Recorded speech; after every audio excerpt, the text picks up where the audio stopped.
ॐ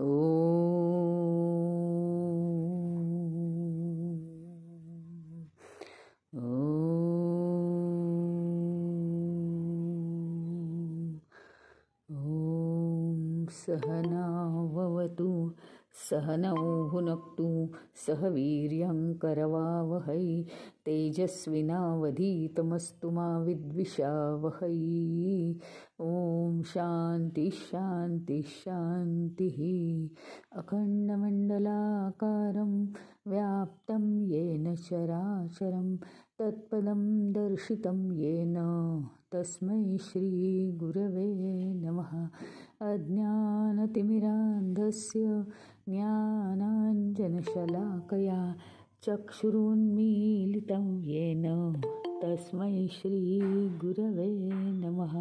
गुरुर्ब्रह्मा गुरुर्विष्णु गुरुर्देवो महेश्वरः गुरुरेव परं ब्रह्म तस्मै श्रीगुरवे नमः। स्थावरं जङ्गमं व्याप्तं यत्किञ्चित् सचराचरं तत्पदं दर्शितं येन तस्मै श्रीगुरवे नमः। चिन्मयं व्यापि यत्सर्वं त्रैलोक्यं सचराचरं तत्पदं दर्शितं येन तस्मै श्रीगुरवे नमः। त्वमेव माता च पिता त्वमेव बन्धुश्च सखा त्वमेव विद्या द्रविणं त्वमेव सर्वं मम देवदेव त्वमेव सर्वं मम देवदेव।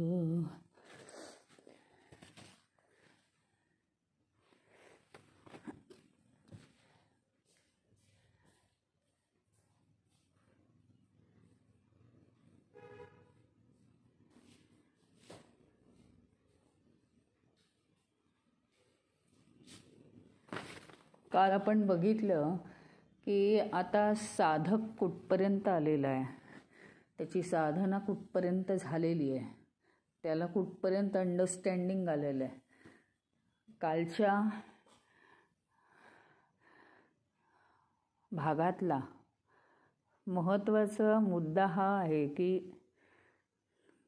घटामध्ये जे आकाश दिसतं ते आकाश नसून आकाशाचं प्रतिबिंब ही पहिली गोष्ट. आणि आकाशाचं प्रतिबिंब असून सुद्धा घट लहान आहे, त्याच्यामुळे एवढं विशाल काय असलेलं आकाशाचं प्रतिबिंब अतिशय छोटं दिसतं आरशामध्ये. आकाश एवढं छोटं आहे का? छोटं तर दिसतं, वरती पूर्ण पण नसतं ते प्रतिबिंब. आपण जेव्हा आपलं प्रतिबिंब आरशात बघतो तेव्हा अर्धच दिसतं का कधी प्रतिबिंब? पूर्णपणे आपण आरशात बघितल्यावर आपलं पूर्ण प्रतिबिंबच दिसतं ना, का अर्धवट दिसतं?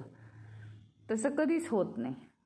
त्याप्रमाणे घटामध्ये जर म्हणजे उदाहरणार्थ घटामध्ये आकाशाचं प्रतिबिंब पाहायला लागलो तर ते बरोबर नाही आहे. कारण इतकं छोटं आकाश नाही. घटामध्ये बघितलेलं आकाशाचं प्रतिबिंब हे बघून आपल्याला आकाशाची कल्पना येऊ शकणार नाही.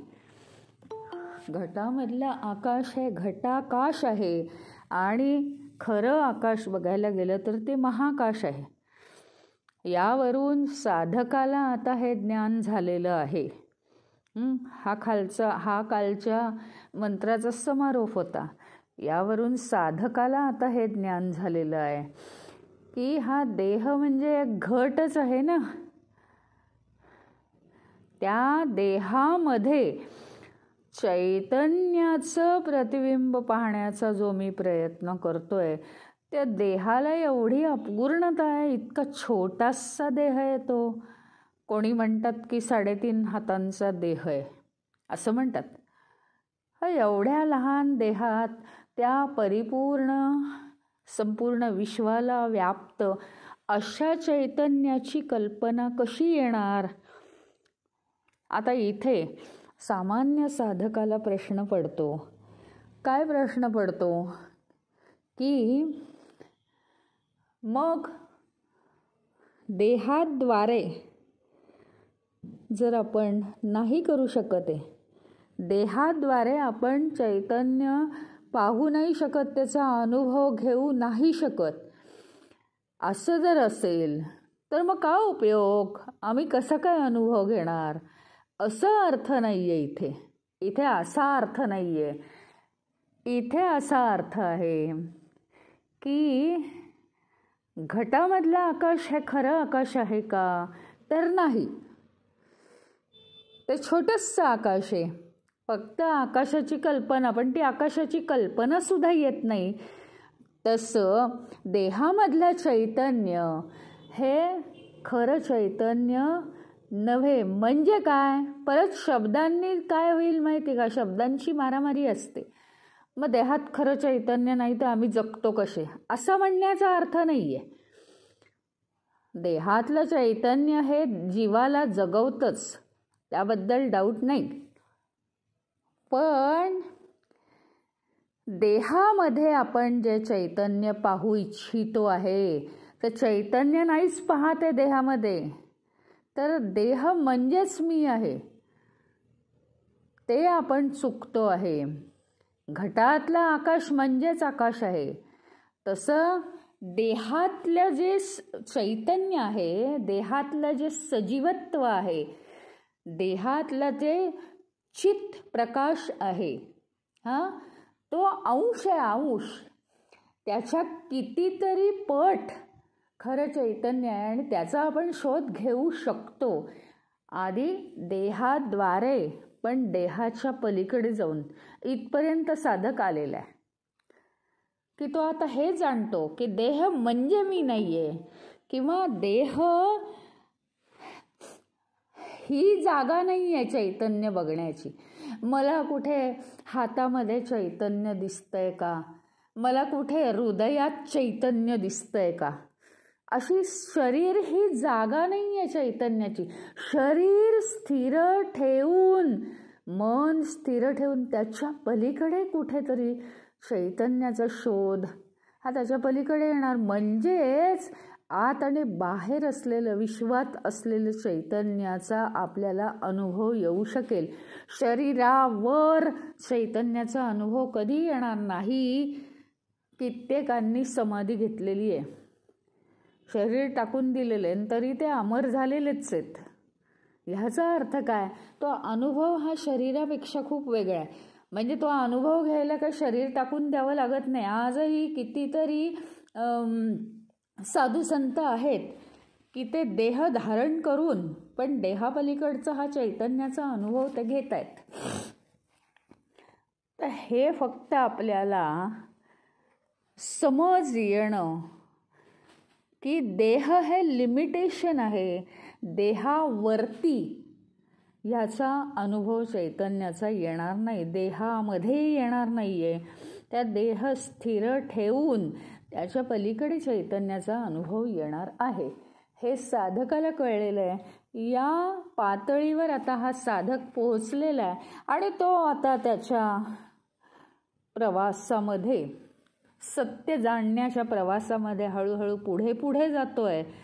त्याला काही काळ आता अनुभव सुद्धा प्राप्त होतोय. आणि आता असा अनुभव, म्हणजे हा अनुभव असा आहे की त्या अनुभवातनं बाहेरच यावंसं वाटत नाही. पण देह आणि मनाला या पंचमहाभूतात्मक विश्वाची सवय असते. पुन्हा पुन्हा ते उपाधींमध्ये धाव घेतात. आणि मग साधकाला काय होतं माहिती का?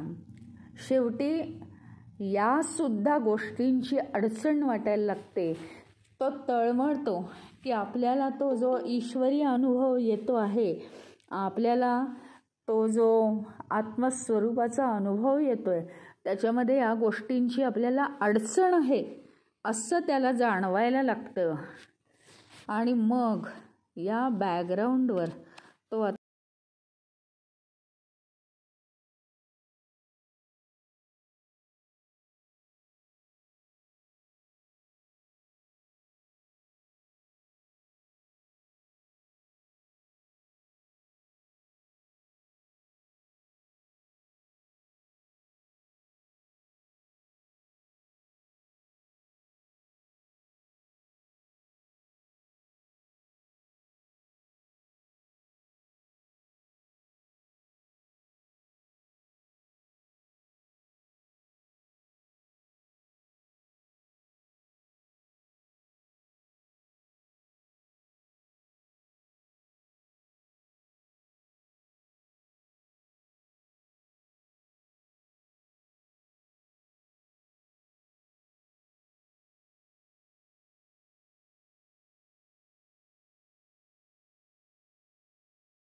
तुझ्याशिवाय इतकं तेजोमय, इतकं समत्व राखणारं बघ ना, मला अनुभव आलेला आहे.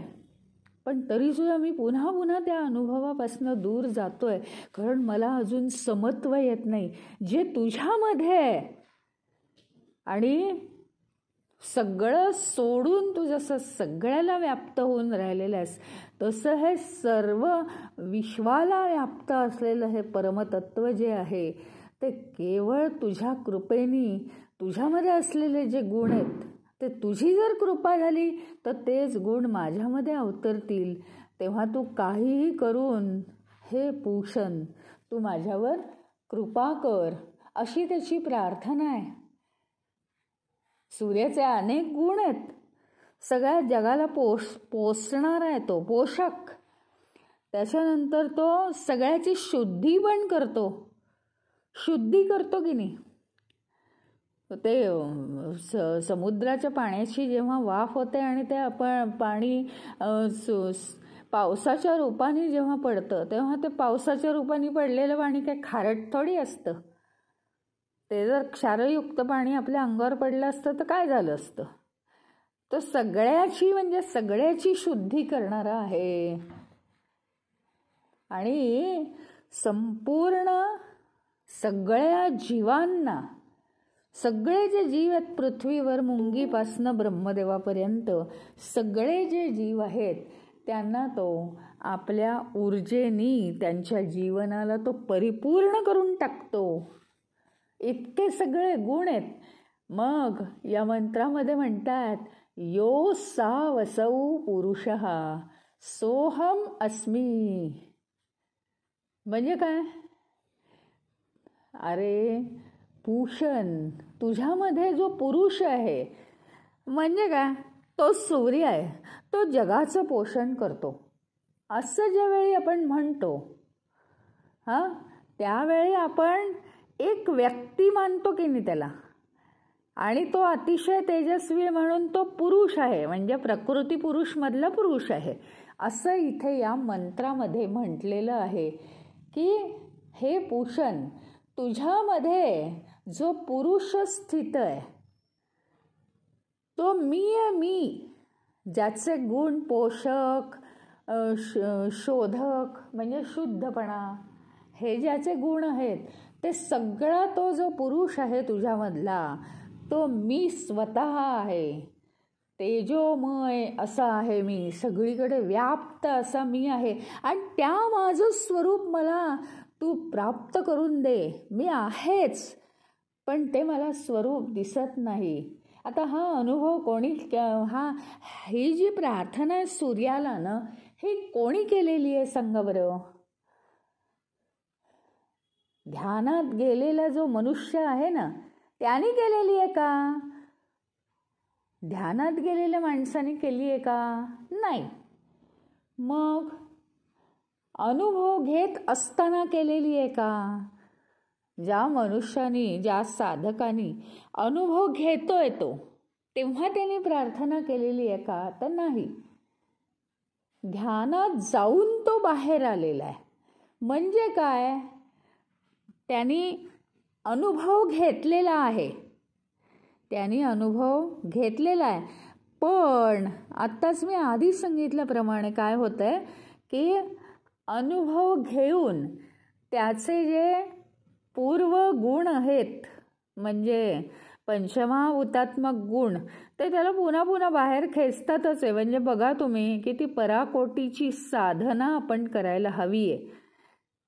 इतका अनुभव घेतलेला मनुष्य ज्यावेळी थोडासा बाहेर येतो त्यावेळी तो पुन्हा जगाच्या व्यवहारामध्ये फसतोय आणि तिथे त्याला द्वैतभाव निर्माण होतो. फक्त त्याच्यामध्ये आणि आपल्यामध्ये फरक हा आहे की त्याला तो जो अनुभव घेतलेला आहे आत्मस्वरूपाचा, तो त्याला तिकडे खेचतोय पुन्हा पुन्हा की तो अनुभव खरोखरीच इतका चांगला आहे, इतका आकर्षक आहे की तो त्या अनुभवाशिवाय आता राहूच शकत नाही. इतका तो बेचैन होतोय आणि म्हणून तो हतबल होऊन शेवटी सूर्याला म्हणतोय, अरे सूर्या बघ ना, मला तो जो अनुभव आलेला आहे तो पुन्हा या जगताच्या व्यवहारात आल्यावर, तो अनुभवाची स्थिती थोडीशी दूर झाल्यावर पुन्हा मी उपाधींना चिकटतोय. या सगळ्या उपाधी शरीर मन बुद्धी, आणि त्या उपाधींना चिकटलं की ताबडतोब काय होतंय? द्वैत भाव निर्माण होतोय. ईश्वराबद्दल द्वैत म्हणजे काय? मी वेगळा आणि ईश्वर वेगळा. त्याला अनुभवाची स्थिती प्राप्त झालेली आहे, म्हणजेच तो ईश्वर होऊन राहिलेला आहे आणि ती स्थिती प्राप्त होऊन तो आता परत बाहेर आलेला आहे. पण ते सुद्धा काही क्षण त्याला बेचैन करून टाकतायत की मी आत्मस्वरूपापासून दूर राहिलो. आणि त्या बेचैनीच्या काळात तो सूर्यालाही प्रार्थना करतोय की या उपाधींमध्ये, म्हणजे आधी खरं तर या उपाधींनाच तो म्हणतोय, सूर्याशी तो बोलतोय की तुझ्या कृपेने मला हे सगळं करून दे, कायमचं मला आत्मस्वरूप प्राप्त करून दे. पण तो सांगतोय मनातली गोष्ट की या उपाधींना आम्ही पूर्वी स्वतःचं स्वरूप समजत होतो, फार मोठी चूक करत होतो. आणि ती जी समज आहे ती इतकी खोलवर रुतलेली आहे की पुन्हा पुन्हा मी चुकून तिकडे माझी पावलं वळतात आणि गाडी घसरते. आणि मग काय होतं माहिती का, की मला बेचैनी येते. द्वैतभाव निर्माण झाला रे झाला की मला बेचैनी येते. या मोठ्या संकटातनं आता माझं रक्षण तूच कर, असं सूर्याला तो प्रार्थना करतोय.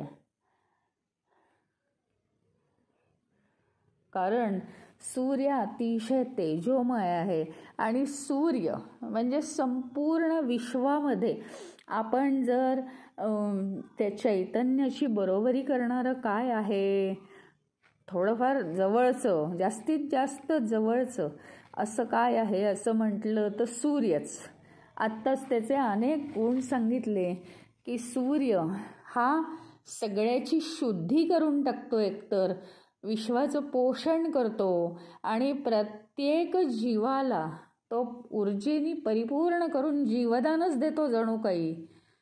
आणि सगळीकडे तो व्याप्त आहे, सगळीकडे कानाकोपऱ्यात तो किरण पसरवतो आणि ऊर्जा निर्माण करतो ना जीवनामध्ये. त्याच्याशिवाय काही आहे का? त्याच्याशिवाय काहीही शक्य नाही.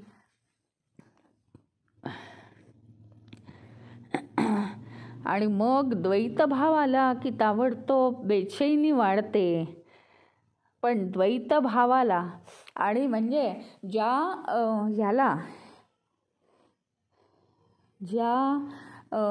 साधकाला अनुभव प्राप्त होतोय आणि पुन्हा तो द्वैत भावात येतोय, पुन्हा अनुभव प्राप्त होतोय आणि पुन्हा तो या विश्वाच्या व्यवहारात सामील होतोय, ही जी स्थिती आहे, खरोखरीच अनुभव प्राप्त होतोय, त्याला समजतंय हे आत्मस्वरूप मी आहे याची त्याला खात्री होत चालली आहे.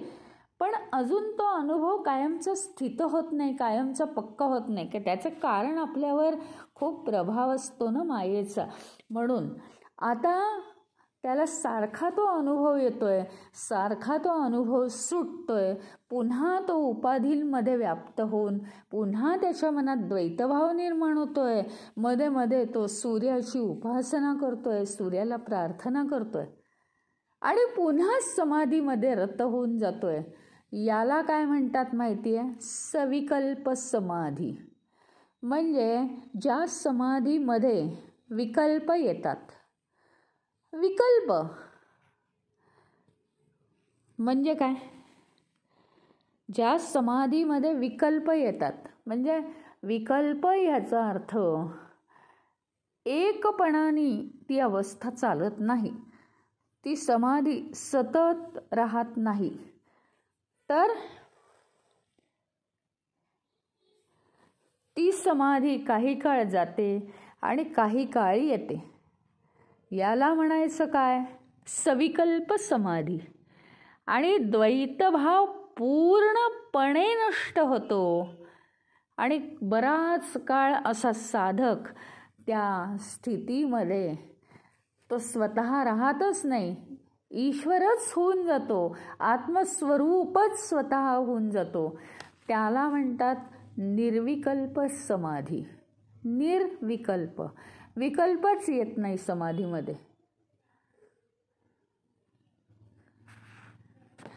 आता एक गोष्ट आपण लक्षात घेण्यासारखी आहे की मनुष्य या इंद्रियांद्वारे, मनाद्वारे, बुद्धीद्वारे हे आत्मचैतन्य जाणू शकत नाही, याची आपल्याला खात्री नाही. जाणू शकत तो. मग ते आम्हाला जाणता येत नाही म्हणून काय ते असत्य आहे का?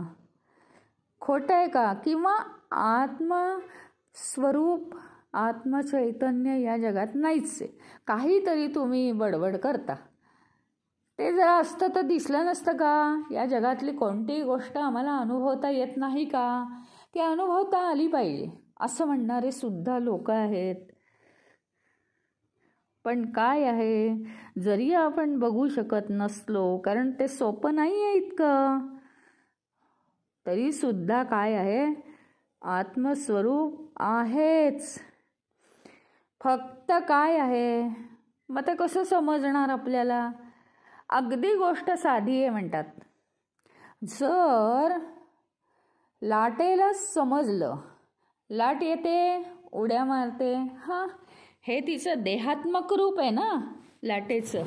काय तिचं ते देहाचा गुणधर्म आहे लाटेचा, की यायचं, उड्या मारायच्या, दुसऱ्या लाटांनी ढकललं की अजून उंच व्हायचं, तिला वाटतं मग मीच उंच आहे सगळ्यात, आणि ते म्हणता म्हणता म्हणजे तो विचार पूर्ण व्हायच्या आतच ती कोलॅप्स होते. हे सगळं चालतं. हां, जोपर्यंत तिला देहात्मक अनुभव येतोय आणि ती खुश आहे, तोपर्यंत ती लाट आहे, तो तरंग आहे. परंतु तिला समजलं की आपण 10 वेळा निर्माण होऊन नष्ट होतोय, हे कुणाच्या तरी शक्तीने होतंय. शक्तीने म्हणजे काय, की जे माझं खरं स्वरूप आहे त्याच्यामुळेच. माझं खरं स्वरूप आधी मला जाणलं पाहिजे आणि त्या स्वरूपातच मला राहिलं पाहिजे. बस लाटेला एके दिवशी समजलं की मी पाणीच आहे, फक्त पाणीच वर किंवा खाली होतं आहे, पाणीच हालचाल करतं आणि मला वाटतं की मी उड्या मारते, मी मोठी आहे, मी लहान आहे, मी नष्ट झाले, मी निर्माण झाले. पण तसं काही नाही आहे. मी म्हणजे वेगळं अस्तित्व नाही आहे, तर मी समुद्रच आहे. हे जेव्हा लाटेला कळलं, झालं, संपला ना तिथे द्वैतभाव.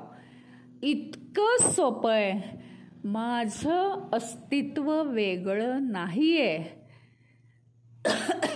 देह वेगवेगळे आहेत, पण तरीसुद्धा माझं अस्तित्व वेगळं नाही. खरोखरी लाटेप्रमाणेच आपलं जीवन आहे. कोणी पुश केलं की आपण उंच जातो, कोणी पुल केलं की आपण खाली खेचले जातो, जमीनदोस्त होतो. हेच जीवन आहे आपलं. मग आपल्याला वाटतं मी हे केलं, मी श्रेष्ठ. मग आपल्याला वाटतं मी नष्ट. बस, बाकी काही नाहीच आहे. पण मी हे स्वतंत्र अस्तित्वच नाही आहे. मी हे चैतन्य आहे आणि चैतन्यच जर सगळीकडे भरलेलं आहे, मग प्रश्न उरतो कुठे कशाचा? यश अपयश, कीर्ती अपकीर्ती याचा प्रश्नच उरत नाही. द्वैत राहत नाही, द्वंद्व राहत नाही, काही राहत नाही. ईश्वराचा साक्षात्कार झाला, मी म्हणजे ईश्वरच आहे असं आपल्याला कळलं की आपल्याला दुसरं काहीही राहत नाही. एवढं उदाहरण फक्त लाटेचं लक्षात ठेवलं की संपलं. बस.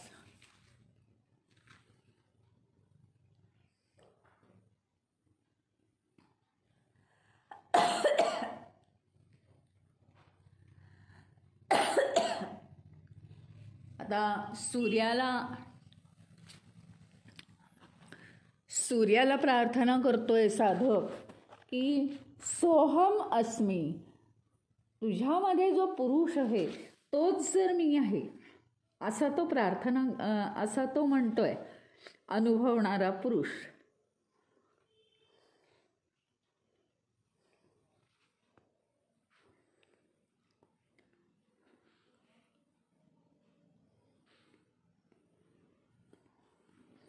तर असा जो मनुष्य म्हणतो की हा परमात्मा किंवा हा जो पुरुषाच्या अंगी, सूर्याच्या अंगी असलेली ही जी पुरुष शक्ती आहे ती म्हणजे मीच आहे, असं तो अनुभवाने म्हणू लागतो. की अनुभव त्याला येऊन गेलाय, पण तो आता पुन्हा उपाधींवर आलाय.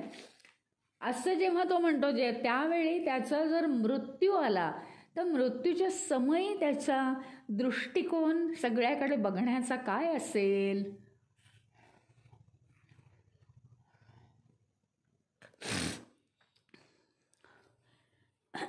तो काय करेल? संपूर्ण शांती आणि आनंद यांच्यामध्ये तो बुडून जाईल मृत्यूसमयी.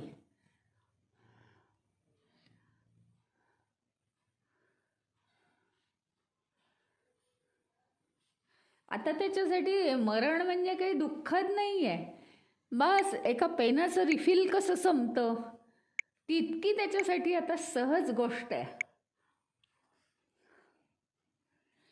म्हणजे काय? तर त्याला हे समजतं की काही गोष्टींमध्ये, म्हणजे तुमच्या आमच्यासाठी ही गोष्टच नाही आहे, ही फार पलीकडची गोष्ट आहे. आता बघा, अनुभव येत होता. अनुभव येत असताना मध्ये मध्ये तो अनुभव जात होता आणि तो व्यवहाराच्या पातळीवर राहत असल्यामुळे तो मायेच्या उपाधींमध्ये राहत होता. उपाधींशी एकरूप झाला की त्याला द्वैतभाव निर्माण होतात. पण तो इतका जागरूक होता की तो द्वैतभाव होतोय आणि मी ईश्वरापासनं, माझ्या स्वरूपापासनं दूर चाललोय असं तो म्हणत होता आणि त्याला वाईट वाटत होता. इथपर्यंत आलेला साधक जो सतत त्या आत्मस्वरूपाकडे खेचलेला आहे, तो साधक मरणसमयी त्याला काय वाटेल माहिती आहे का? की आपल्याला आहे ना त्या आत्मस्वरूपाच्या अनुभवापासून हा देहच दूर करतो. देह म्हणजे देहामध्ये असलेला अहंकार, मन, इंद्रिय ही सगळी आपल्याला त्या आत्मस्वरूपाच्या अनुभवापासून दूर करतात. आणि आता हा देह जाणार हे तर त्याला माहिती असतं, म्हणजे की या देहाचं कार्य संपलेलं आहे, म्हणजे वाईट असं काही होत नाही. काहीही असं नको घडायला ते काही घडत नाही. त्याला ते जाणून असतो तो की आता या देहाचं आपलं कार्य संपलेलं आहे. दुःखविख्ख केव्हा होतात माहिती का? मला काहीतरी अजून करायचं होतं, म्हणजे मी अज्ञानी असल्यामुळे आणि मग हा देह जातोय तेव्हा दुःख होतात, नाहीतर नाही होत ना. कार्य संपलेलं आहे म्हटलं, एक दिवस संपतो, रात्रीचे 10-11 वाजतात. आता दिवस संपलेला आहे याचं काही दुःख होतं का आपल्याला? नाही. आता दिवस संपला आहे, आता झोपायचं, आता उद्या उठायचं. का दिवस सुरू झाला आहे म्हणून दुःख होतं? मला तर अजून झोपायचं होतं, दिवस सुरू झाला आहे? नाही, असंही नाही आहे. म्हणजे काय, या पंचमहाभूतात्मक जे नियम आहेत त्याच्या पलीकडे तर आपण जाऊ शकत नाही. पण त्याला हे परम अंडरस्टँडिंग काय येतं की या देहाचं कार्य आता संपलेलं आहे. तो जाणतो म्हणजे की आता आपल्याला जायचं आहे. पण तिथे त्याला का दुःख होत नाही? एकतर हा जो अनुभव आहे ना तो त्याने आधीच घेतलेला आहे, आणि तो अनुभव आहे ना हे देह आणि मनाच्या कुठेच आनंद देणार आहे. तो अनुभव त्याला सारखा खेचतोय आणि त्याला काय वाटतं, आता हा देह नष्ट झाला की आपल्याला परमम अमृतम प्राप्त होईल, हे त्याला वाटतं. आणि तो अतिशय आनंदाने शांतीने या देहाच्या बाहेर पडतो. असं सहज आहे. म्हणजे काय आहे माहिती का, आधीच्या श्लोकांमध्ये बघा आलेलं आहे की अविद्या उपासनेने तो मृत्यूच्या पलीकडे जातो. मृत्यूच्या पलीकडे जाऊ शकतो कोणी, समज आली की झालं. परंतु त्याला जेव्हा कळेल की हा देह सगळ्याला अडचण आहे आणि मला अमृत प्राप्त होणार आहे, हे जेव्हा त्याला कळेल त्यावेळी तो म्हणजे आनंदाने हा देह नष्ट होऊ देईल. त्याच्यात तो करणार काहीच नाही, स्वतः काहीच करणार नाही आहे. तो आधीच्या श्लोकांशी हे जोडलेलं आहे.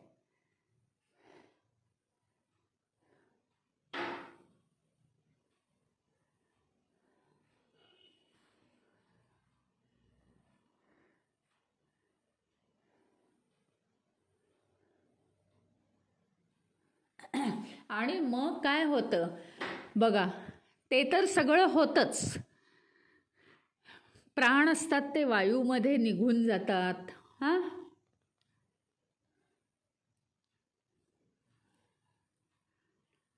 सगळं आपापल्या, आणि देह असतो तो पृथ्वीमध्ये विलीन होऊन जातो. सगळं असं होतं. आणि हे सूक्ष्म जे असतं मन बुद्धी, हे कारण शरीराबरोबर असतं, ते सूक्ष्मत्वात निघून जातं, वातावरणात निघून जातं. पण हे काय होतं, त्याचं ते सहजासहजी होतं. कारण त्याचा कारण देह जो आहे, सगळ्याला बांधून ठेवणारा असतो, तो कारण देह असतो. तो कारण देह पूर्णपणे नष्ट झालेला असतो, कारण त्याला आत्मस्वरूपाचा अनुभव आलेला असतो. म्हणून सगळ्या गोष्टी एकदम निवांतपणे पंचमहाभूत आपापल्या ठिकाणी विलीन होतात.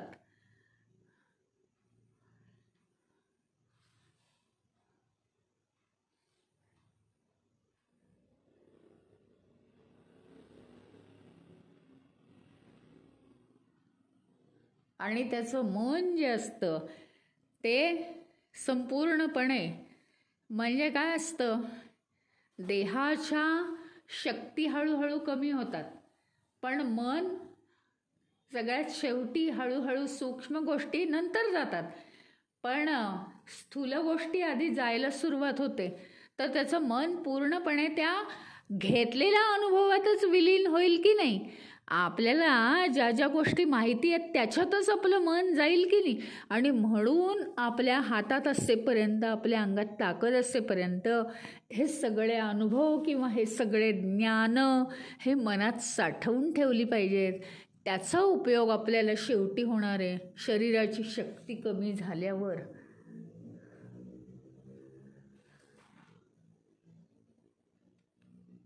आणि त्यामुळे ते मन आहे ना, अंतिम क्षणी कुठेही विचलित होत नाही.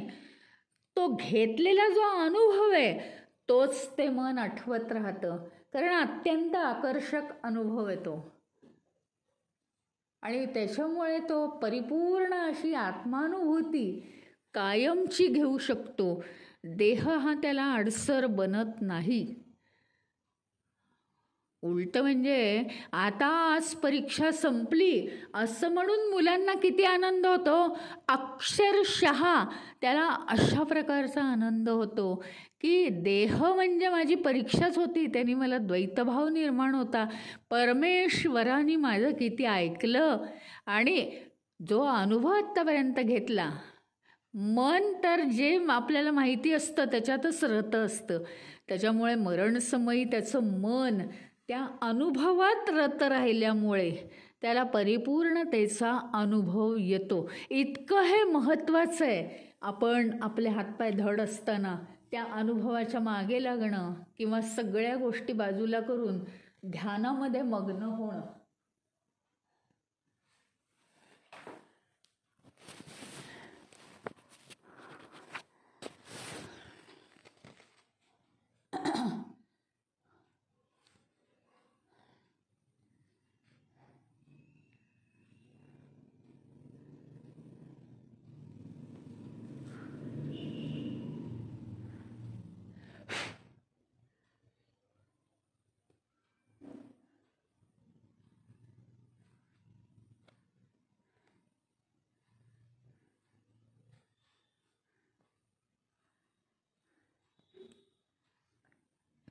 आता इथे काय आहे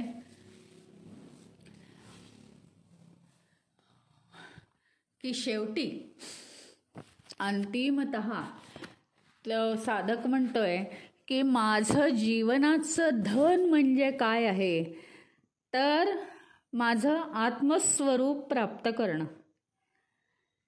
हे माझं धन आहे.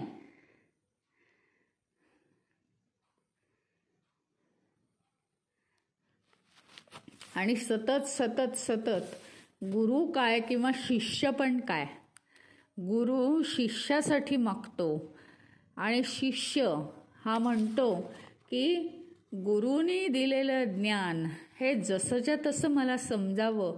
यातच गुरुचंही यश अवलंबून आहे आणि माझंही यश अवलंबून आहे. मी जर असा वेंधळ्यासारखा राहिलो तर गुरुचंच मान राहणार नाही. त्यामुळे हे परमेश्वरा, इष्टदेवतेला दोघंही कसं हे करतायत, प्रार्थना करतायत ते याच्यात जास्तीत जास्त सांगितलेलं आहे की काहीही झालं तरी ते परमज्ञान म्हणजे काय आहे की मला त्याच्याकडे आकर्षित करून घेण्यासारखं आहे.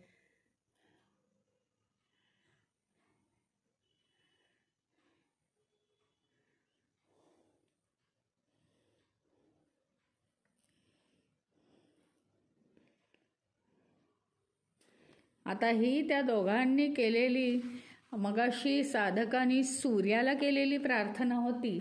आता शिष्य आणि गुरु ही प्रार्थना अग्नीला करतायत. हां, की हे अग्नी तू आम्हाला आमच्या धनाच्या दिशेने घेऊन जा. म्हणजे काय, पैसे नाही हो, डॉलर नाही. इथे काय आहे, मुक्ती, आत्म्याची अनुभूती, हेच आमचं धन आहे. हीच आमची संपत्ती आहे, हीच इष्ट संपत्ती आहे. आणि ही इष्ट संपत्ती आम्हाला का आता हे अग्निदेवा तुझी प्रार्थना करायची वेळ आली आहे, त्याचं कारण आहे आम्ही चुकीच्या धारणा मनात घेऊन बसलेलो आहोत. आणि या चुकीच्या धारणांमुळे काय होत आहे, आमचं धन म्हणजे आमची आत्मानुभूती दूर दूर दूर जात चालली आहे.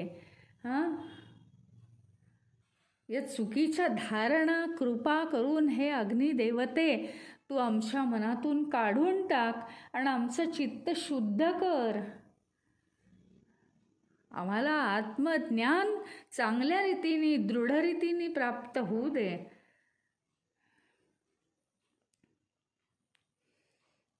आणि यज्ञांमध्ये आहुती देण्याचं पूर्वीचं ऋषीमुनींचं हेच एक केवळ कारण होतं की ते काय करायचे, जीवनामध्ये प्रत्येक वेळी वेगवेगळी आराधना वेगवेगळी उपासना आपण पाहिलेले आहे अनेक पुराणांमध्ये वगैरे कित्येक वेळा पाहिलेलं आहे की त्यांनी 100 वर्ष 1000 वर्ष सहस्र वर्ष तिथे अनुष्ठान मांडलेलं आहे.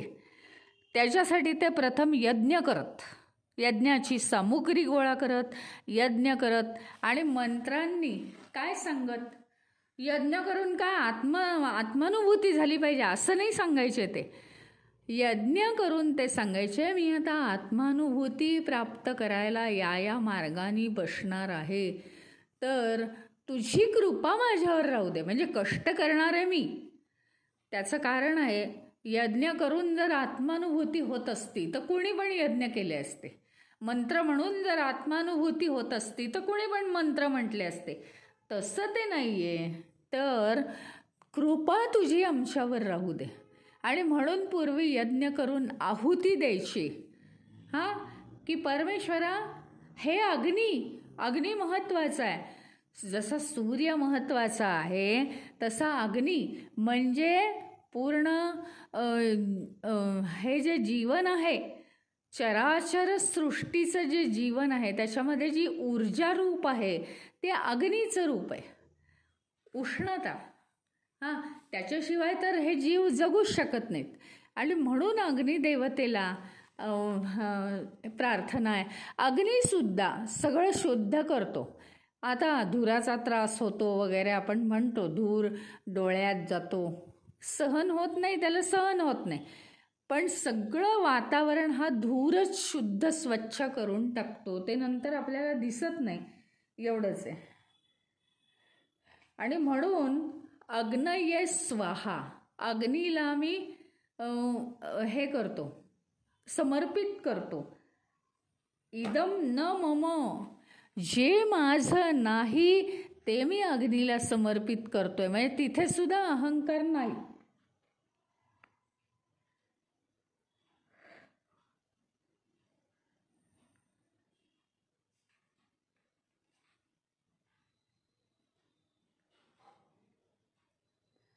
आता हे काय आहे माहिती का, इदम न मम याचा अर्थ काय, हे माझं नाही म्हणजे काय, हे सगळं परमेश्वरा तुझं आहे, तुझं तुला अर्पण. इथे हा भाव असतो की आपण सगळं परमेश्वराला समर्पित केलेलं आहे. आता माझं या विश्वामध्ये काही नाही, मी जे तुला देतोय ना. आपल्याला वाटतं कुठल्या झाडाची फुलं आणून दिली, कुठली पत्री दिली, आपल्या बागेतला बेल आणून दिला. नाही आहे, तसं काही नाही आहे. त्याची इच्छा असेल तर तुमच्या बागेत बेल येतो, त्याची इच्छा नसेल तर नाही येत. म्हणजे असं काही नाही आहे, आपलं असं काही नाही. ही एक तिथे भावना असते की इदम न मम, हे माझं नाही परमेश्वरा, जे काही मी तुला समर्पित करतोय हे तुझंच तुला देतोय मी. या प्रार्थनेनी एक दाखवण्याचा प्रयत्न आहे, एक म्हणजे आपल्या मनामध्ये एक गोष्ट निर्माण करण्याचा प्रयत्न आहे की अहंभाव पूर्णपणे समर्पित केला जातो ईश्वराला. तो ईश्वर ग्रहण करतो. म्हणजे तो कधीही आपल्यामध्ये आपल्या अहंभावाची अडचण येऊन देत नाही.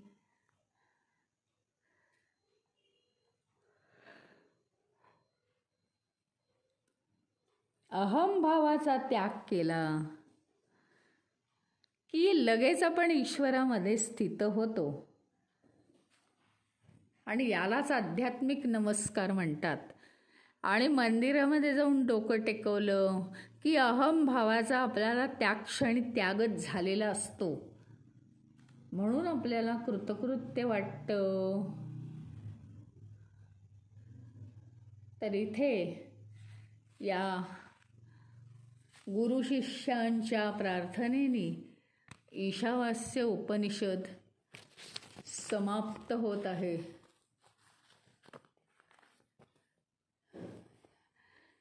ईशावास्य उपनिषदामध्ये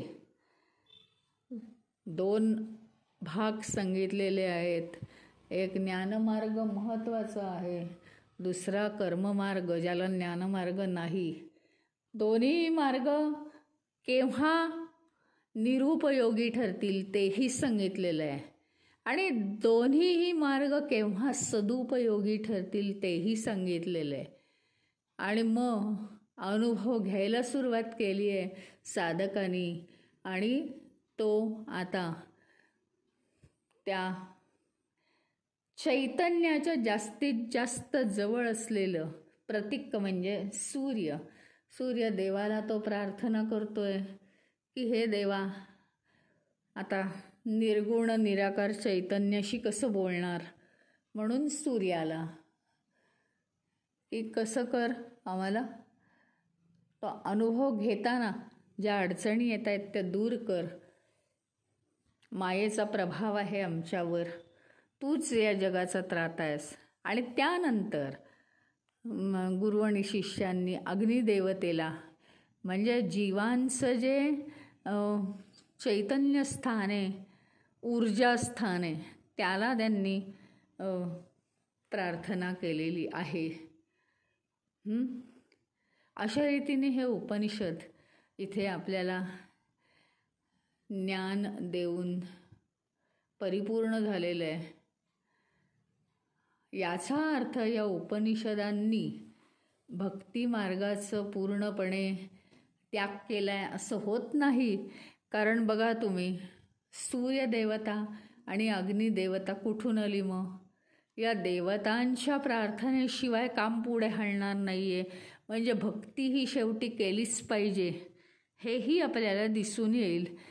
त्यांनी कशाचाही निषेध केलेला नाही आहे, परंतु त्यांचं म्हणणं असं आहे की हे 2 मार्ग महत्त्वाचे आहेत, ज्ञानमार्ग आणि कर्ममार्ग.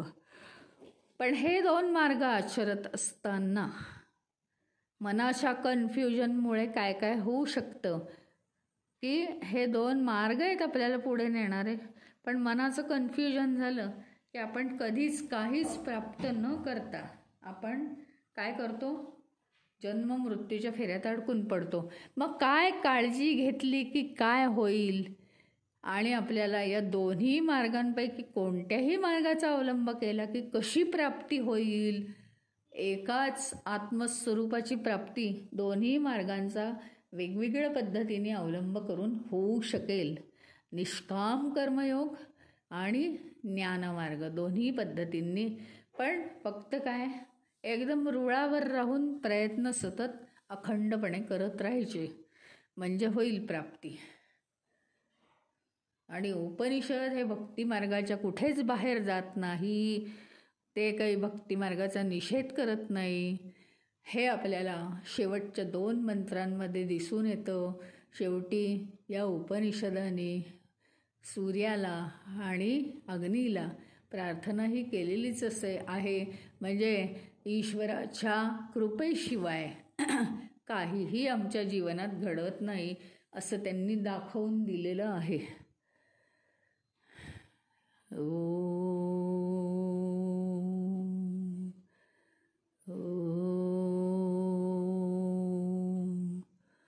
ओम पूर्णमद पूर्णमिदं पूर्णात् पूर्णमुदच्यते पूर्णस्य पूर्णमादाय पूर्णमेवावशिष्यते. ओम शांति शांति शांति. हरि ओम. श्री गुरुभ्यो नमः. हरि ओम.